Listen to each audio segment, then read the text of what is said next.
Hello and welcome to another episode of the Defining the Dash podcast. We again are in season two. This is Mark Mullins, your host. I'm joined today by my good friend, Brother Chad. Brother Chad, good to see you. Good to be here, Brother Mark. Glad, Always good to have the band back together. absolutely, man, absolutely. See, you haven't changed your shirt since last week. No, sir. It's still Tuesday, so still in the uniform. Taco Tuesday, Blue Shirt Tuesday, man. You know what I mean? Keep it simple. Hey, if it Keep it ain't simple. broke, don't fix it. I like it. I like it. Brother Chad, last week we spent a little bit of time talking about love. We are talking about the Christian diet, if you will, in Galatians chapter 5, verse 22 and 23. And the first fruit of the Spirit is love. And we talked about that some last week. And this week we're going to spend a few minutes kind of delving back into what love is. Yeah. Brother Chad, you was talking about how people have shown you love and how you have experienced love. Can you give me some examples of how people have shown you love in the past? We talked a little bit last week about taking those that have taken time for me throughout the years, Mhm. have shown me time, shown me love. There's been many. It's not always money. Right. Sometimes people do show the love through if they see you in a bad financial situation, which I've been in. Sure. We all have. There's been many that have shown love through that way, helping us out of a financial situation. And for that, I'll probably never be able to repay them for that kindness and that love. There's some that have just taken time. For me, as a young man, and invested time into me. Mm-hmm. Now, time is an investment. Sure. If you spend time on somebody, you're going to reap from that. Right. And so, there's been many that's done that. I've had some that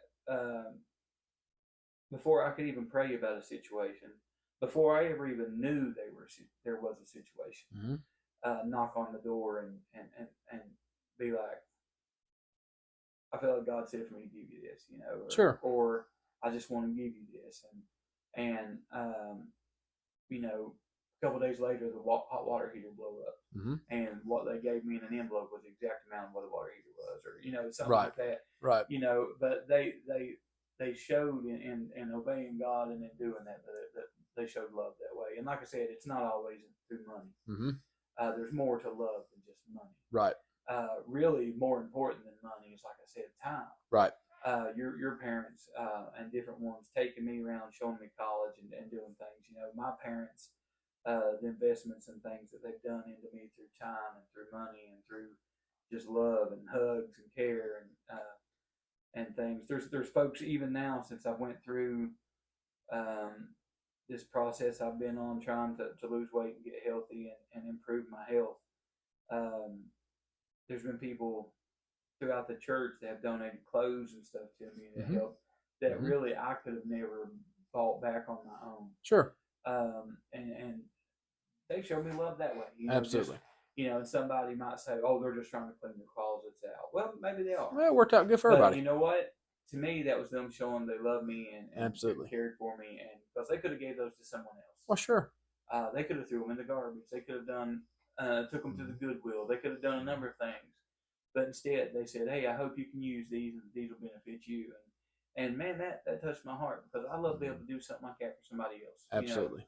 And so there's many ways that we can show that we love somebody, or that there's many ways that we have been shown love. I had a great grandma. Every time we went to see her, it didn't matter if it was morning, evening, afternoon. I mean, it didn't matter when you went. I can never think of a time prior to her health getting really bad that I ever went to see her that she didn't have a full blown meal out on the stove. I mean, soup, beans, mashed potatoes, mixed pickles, fresh onions cut up and sliced, cornbread, a big molasses cake set out there. I mean, Oh man, all the fixings and trimmings. And it was just like when I would see that little farmhouse coming into view, Mm-hmm. it was like I could smell those pinto beans from the distance and that Man, fresh peeled onion. I'm ready to go right I now. couldn't wait to get through her gate and get into that house, Mm. and then you talked a little bit last week about the struggles your dad's had since his stroke, and my grandma, I never got to go to church with her, with this grandma that I'm talking about. They lived on a farm their whole life. All her children, my understanding, were born there at the house. Mm-hmm. She never went to a doctor till she was in her 80s. Wow. She passed away at about 93 years of age. The church that she really received um, was through listening to Key Mountain Brothers CDs Okay. Yeah. and stuff. She had every one of them, and she loved them. She was so Mm-hmm. proud of them. Of course, my dad and me, I was on one of those CDs and stuff, and we traveled with them for several years there. And she was so proud of that, and she would pray, and she would, she never drove. Her and Grandpa never drove a Mm-hmm. vehicle. They lived way out in the boondocks on their farm, 100 and Mm-hmm. some acre farm, and just but there before she passed away, we would get to go pray with her in the hospital and stuff. And she would lift those little hands in that hospital bed and just pray. And for several days before she passed away, she was kind of like what you're talking about with your dad. She really Mm-hmm. didn't seem to know nobody, and everything. And all her kids was gathered around the bed, and me and her always had a special relationship. And I would call her beautiful, and she would call me chatterbox because I Okay. always liked to talk, and me and her would always just talk together. And she was there, and her children were all gathered around, and they were telling her, Mommy, it's okay to go on home, and Mommy, if you're holding in there for us, suffering for us. And she hadn't spoken in days, Mm-hmm. and she looked over past them and saw me standing against the wall, and she pointed, and she said, "There's my chatterbox." Oh, it's awesome, And man. I felt love, man. I just felt, Yeah. I was recognized. Yeah. She hadn't spoken in days, and she didn't have many words left or much Mm-hmm. breath left. Mm-hmm. And what she had, she wanted Yep. to use recognizing me. Man, it's awesome. And man, what I was telling you is I don't feel like I do much in this world. Mm-hmm. I really don't. But I stay busy. Sure. But do I do anything? Yeah. Do I really make a difference? And I try, Mm-hmm. and a lot of times I don't feel like I do. Yeah. But with what time I've got, Mm-hmm. and with what voice I've got, and Yep. with what strength I've got, and what energy I've got, Mm-hmm. I want to make a difference. Show some love. I want to show that love towards somebody. Yeah. And make them feel that way. Sounds like in your examples, Brother Chad, you were talking about people that have demonstrated love to you. Every one of those examples that I heard, if I heard them right, I hope I did. It sounds like love. When you're showing love to someone or you're receiving love from someone, it is giving of someone's self. Yeah. Sometimes that's giving time, for somebody, spending time with somebody. Being selfless. Yeah, being selfless. Sometimes it's effort. Sometimes it's helping a guy get the truck out of the ditch. You know what I mean? Oh yeah. Sometimes it's financial, like you're talking about. Sometimes it's care. Sometimes it's,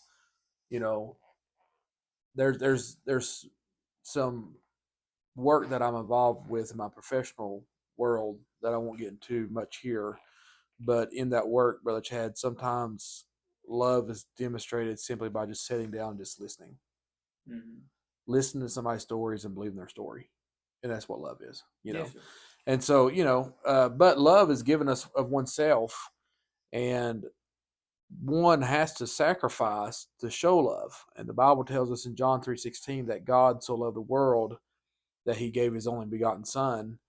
Love is such a wonderful thing, but such a costly thing that it even cost God his most precious possession. Yeah. Yeah. And so, so if you really want to love somebody and you want to love somebody well, then be willing to give your time and your effort and your finances sometimes and your care, give of yourself to someone else, because love, according to Adam Clark, like we talked last week, was an intense desire to please God and an intense desire to do good to mankind. Yeah. And like you said, sometimes it means listening. Mm-hmm. With that scripture, what you just read, John 3:16. Growing up, I've always heard that scripture, and I thought, okay, good, for God so loved the world. Okay, he's talking about people. Mm-hmm. Okay, well, yeah, he is talking about people. Sure. But he's also talking about the things that are going on in this world. Right. Okay, and does he love those things? No. Everything that's going on, he may not love, mm-hmm. but he has an interest in it. Mm-hmm. I think he's interested in what we're doing. Right. When my children come in from school, or my son comes home from work, or whatever, we like to sit down around the table and we'll be like, okay, so how was your day? Mm-hmm. How was school today? Which for our younger children that's in school still, we're working there at the school, volunteering time there, and we're working there at the school. So throughout the day, we often hear or can see what's going on with them. So at dinner time, you're trying to find out if they're going to be honest. Yeah. So we want them to feel love. Yeah, exactly. And so we're like, well, how was your day today at school? And we kind of go around the table. Then when Kanan comes in from work, well, Bub, how was work today? Mm-hmm. And so I feel like in that scripture, I feel like that's what God's saying too. Mm-hmm. For God so loved the world, for God so loved us, that he wants to be included in that as well. He wants to know how our day was. He wants to know, if we've got something going on in our life. Mm-hmm. He wants to be included in that. He don't just love the person, but he wants to be included in what they're doing. Sure. And he don't want to be left out of that. He wants to be included in that. And so, like you said, listening to somebody, that's being included in what's going on in their life. Mm-hmm. And I feel like that's how God wants to be in that. And that does make you feel love. Absolutely. In doing that. Yeah, it makes you feel all warm and fuzzy on the inside. Oh, yeah. I was reading in my Bible on Sunday, Brother Chad, in between services, and I come across an interesting verse, and it's in 1 Corinthians, and it kind of goes along with what we're talking about. 1 Corinthians chapter 16, and the Bible says in verse number 15, he says, I beseech you, brethren, and comma, and then he's got in, what are the things called? Brackets. Mm-hmm. And in brackets, he inserts this in these verses. And so it's almost like he says, I beseech you, brethren. And then 15, and if you leave the bracket out and you go to 16, it says that you submit yourselves unto such, and everyone that helpeth us and laboreth. But he puts there in that bracket, and he says in that bracket, in verse 15, he says, ye know the house of Stephanus, that is the first fruits of Achaia, if I pronounce that right. And they have addicted themselves to the ministry of the saints. Yeah. Now, interesting, I can't find the word addicted anywhere else in the Bible. No, it is interesting. Yeah, just here's the only place I can find addicted in the Bible. Now, I know something about addiction. I've seen people that addicted to different things. Sure. I am addicted to Pal's. If y'all been this part of Virginia, you know what Pal's is, the best restaurant in the world. And I have to say, of course, not a sponsor. Not a sponsor. Still good burgers. We are sponsors of Pal's. Yes, we are. They should reciprocate that. But they are not sponsors of us per se. But not only is the Big Pal amazing. Yes. But they have a great ham and cheese. Man, they do. It is awesome. That shredded ham on that. That chicken? Have you had the big chicken? No, I haven't been there since I had the, Oh, yeah. Ask your wife to try it sometime. Yeah, I'll tell you about it. It is awesome. I'll be like, I just want to hear if you're enjoying that chicken. Exactly. I just want to smell it. Let me gain about 10 pounds by smelling that chicken thing. But brother, I tell you, I could be driving down the road and pass the Pal's, and it is difficult. Feel convicted, don't you? Yeah, if you don't stop. Yeah. You know what I mean? I don't know. It's just, I don't know. But so I know what food addiction is, and obviously I don't get this size without being addicted to something, Reese Cups, Oreos or something, you know what I mean? But addiction affects the brain. In turn, in my case, affecting my belly. But it affects the chemicals in the brain. It changes the different compositions of the brain, and that causes one to feel like whatever they love or whatever they think they love, that they have to have it more and more and more, more volume, bigger, high, those kind of things. And so, but it's interesting here that the Bible's talking about addiction, if you will, being addicted. That this family, the house of Stephanus, so these family members became addicted to the ministry of the saints. And so, what the Bible's telling us there, brother, if I'm understanding this right, is that ministry isn't always preaching. It's not. Oh, absolutely. It's not teaching. It's not singing always. Of course, those are parts of ministry. It's not always, the things that the church world, the common church world, will think to be ministry, praise and worship team. You know what I mean? But ministry is serving. Yeah, basically providing for a need. Yeah, it's providing for a need. Yeah, whether it's food. Yes. Whether it's it can be. I mean, it can be cooking. It can be cleaning. It can be, like I said, giving clothes. Right. It can be giving money. It can, Right. It could be hospital visitation. Yeah. It could be just talking to someone that hasn't been to church in several weeks and just calling them up and saying they're okay, or calling an elder up, elderly man or woman, just checking in on them, see if they need anything at the grocery store, those kind of things. And really, it could be cleaning up at homecoming, or picking up a broom or a mop, or taking the trash out. Right, those kind of things. And there's been stories a lot that we've heard of people that's been saved, that they got saved, and then they started working around their church. And the first place they started working around their church was cleaning bathrooms. Yep. And they were faithful to clean the bathrooms. Absolutely. And then from there, maybe they moved up to bus ministry, and then they moved up to, before you knew it, there was a preacher in the church. Sure. I visited a church here just a few months ago, and this guy, when I went to this church, there was probably 8 or 9 people there that night, and 3 of those people were me and my nephew and niece. Oh, yeah. 2 more of them were visitors from another church. Okay. So out of the actual congregation to go, there was only like 4 people there, and 2 of them were the pastor and his wife. Wow. Okay, so there was 2 regular or semi-regulars of that church that were there that night. One of those people drives, I would say, at least an hour to hour and a half to be there on Wednesday night. Wow, that's awesome. Okay, to a church that runs right now between 4 to 8 people. Okay. Probably. And one of the things that this brother also does, in addition to that, oh man, awesome piano player, is he got the pastor and his wife to quit vacuuming the church so he could do it for them. Man, that's awesome.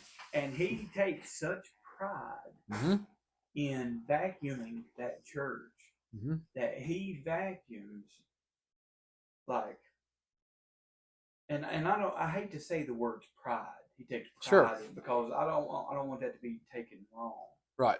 He takes such effort and care, even in how he vacuums, and is so meticulous in how he vacuums that church, because he's doing it for God, that he will vacuum designs into the carpets. Wow, that's awesome. That the little swipes that the vacuum cleaner makes, like how people will stripe their yard. Sure.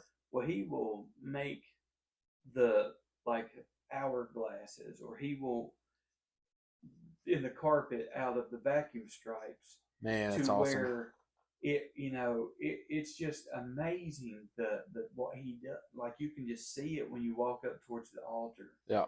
And it makes just a beautiful design, and he's doing it for God. Yep. Right. Now you can say, "Oh man, I'm stuck vacuuming the carpet again." Nobody cares who vacuums the carpet. Right. That's not a high praise job. You say nobody cares about it. They won't notice if I don't do it. They won't, But this brother, not only was he given 3 hours of his day just in driving to church. Right. not counting the thought of the service, not counting that, but he was also taking, and this was, the church is rather large Mm-hmm. for only 8 or 9 Sure. people to come. Yeah. But then for him to spend that time and effort into, putting such care into it. Mm-hmm. And then that night we stayed after church just talking with the pastor for like probably another hour and a half after the service was over. Yeah. And that brother stayed right there talking with us and everything. Man. Just making you feel welcome and everything. And him still having an hour and a half to Yeah. drive. Yeah. And I made sure before I left, I was like, brother, I just want to tell you, your vacuuming skills are amazing. Absolutely. And they do not go unnoticed. Absolutely. What you do matters. Yeah. And even if it is something simple, mm-hmm. if you're picking trash out of the pew, you're ministering. Right. You're doing a need. You're fulfilling a need in the house of God. Right. So what you do matters. Oh, you're absolutely right. You're absolutely right. It reminds me of a story, Brother Chad, in the book of John, chapter number 6, where Jesus feeds the 5,000. And when Jesus has all those followers, those 5,000 men, he looks to Philip. Looks to Philip. Both of them start with a P, so I was close. Yeah. And these are his words. He says, "Whence shall we buy bread that these may eat?" Mm-hmm. It's interesting that the Bible says, and this he said to prove them, for he himself knew what he would do. I thought it was cool. Mm-hmm. But Philip says, 200 penny worth of bread is not sufficient for them, that every one of them may take a little. And one of his disciples, Andrew, Simon Peter's brother, saith unto him, There is a lad here which hath 5 barley loaves and 2 small fishes, but what are they amongst so many? And when I look at that, the lad that's there that morning, 5 barley loaves probably wasn't very big, 2 small fishes, and 5,000 people. And when I thought about that, the 5,000 people for such a small amount of food, and I was to break that down, think about homecoming. Sometimes at our church, if we have around 200 people, the equivalent of taking 5 loaves of bread, 5 barley loaves, and 2 small fish to Christ would be almost similar, I would think, as he taking a piece of loaf bread or maybe half of a piece of bread and 1 bite of fish to Sister Debbie in our kitchen and say, Sister Debbie, it's all I can find. Yeah. What can you do with this? I've often heard that those 5 loaves mm-hmm. would be basically 5 biscuits or 5 rolls. Yeah. Not much at all. Calling a loaf. It's really not much. Right. You know what I'm saying? It's not like the mother didn't send him out with 5 loaves of bread. Right. 5 loaves of bread. Right. We would go to a grocery store, Right. So I want to make sure that we get this picture of these 5 loaves and 2 fishes. Mm-hmm. Because the caliber of this miracle that took place is amazing. Yes. And so, if you can imagine, I live in a house of 6 people. Mm-hmm. Okay. 5 biscuits is not going to go very far. Right. Just like in this situation, 5 biscuits is probably intended for 1 person in right. that case.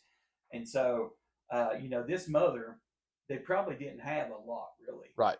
And so she intended for her son to eat that day and eat that meal. She didn't necessarily intend, I'm sure, for it to feed a whole bunch of people. And if she was anything like my mother, she probably didn't expect for there to be any leftovers when he came back home. Right. Right. And so, not jumping ahead of what you may be going to say, but I've often thought about this, and I heard it preached one time. Can you imagine when that little boy went back home and still had food in his bucket? Right. In his little basket. And what a story to tell, right? Yeah, and what a story to tell. Well, Mama, I did eat. Well, don't you tell me you eat right here. You brought it all back home. Yeah, and then some, right? And then some. Who'd you steal off of? Yeah, how did you get this? It ain't like having them little Jello snack packs here, where did you get this fish and these other pieces of bread from? Absolutely. But now imagine, if you will, okay, if you took 5 biscuits and could break each biscuit down into 1,000 pieces, just enough to give each person a morsel of bread a crumb put on their tongue or two, just a little crumb. Yeah, right. Okay, but that's not what he gave them. Right. They were given enough to sustain them, you know, and I believe to be full. So if you could take 2 fish, you know, they would probably have to be bigger than a bluegill, you know. Sure. Yep. That we would catch per se, but still not, you know. If you can imagine breaking 2 fish down into 5,000 pieces. Now, and I believe there was probably more than 5,000 there, if I can remember this correctly. They kind of, the 5,000 kind of discusses the 5,000 men or so. There was probably women and children there in addition to that 5,000. But and I'm not trying to steal your story. No, I'm good. Go ahead. I'm just expressing. Hey, you're still in the Bible, man. I'm good. I'm with you. I'm right here with you. You got me thinking now. But so if you can take 10,000, okay, let's say every man there was married, then you're feeding 10,000 people, and then break those 5 biscuits down into 10,000 pieces. Right. Okay.